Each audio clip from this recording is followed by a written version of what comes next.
We're going to talk about mental burnout today. Now, the hallmark of mental burnout is exhaustion, and accompanied with that, brain fog. And you'll see that people, when they go through stages and get to the end result, is a fight or flight, a high sympathetic response, like the gas pedal's always on, and eventually it burns out. And that leads into exhaustion.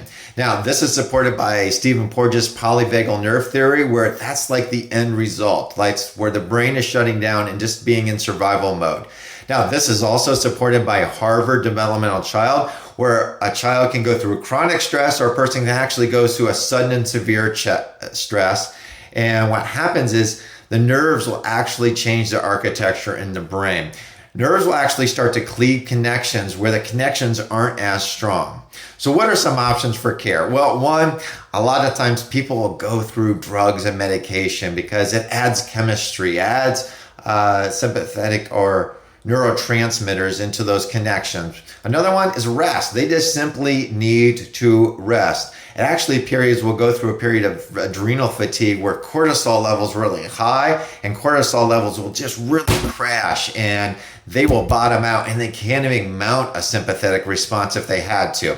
Therapy is another popular response to this, or another popular answer to this, where you'll do talk therapy, and it's a matter of working from the brain down and using our logic to understand and put things in perspective.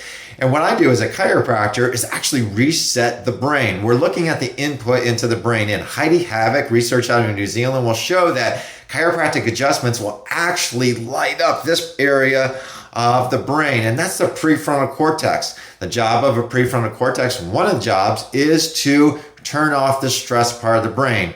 And it really says that brain, it'll light up 20%, both sides, and it recharges the brain. It's also like an emotional reset. It's emotional charge to the nervous system that really resets the brain, and it gets it processing differently. So how does it show up in the patients that I see? Well, a lot of times people come in for back pain, neck pain, but we go further because I want to investigate what's happening into the nervous system. And they'll say, the stress is still there, doc, but you know what? I can respond much better to the stress.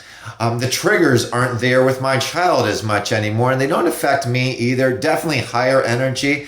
And the hallmark of this is when I see Annie's story and Rick's story, two patients that I've seen where Annie was more of an anxiety. Rick was like, I'm arguing every chance I get, tons of triggers, and how they came together, fought the exhaustion, and pulled out of this too.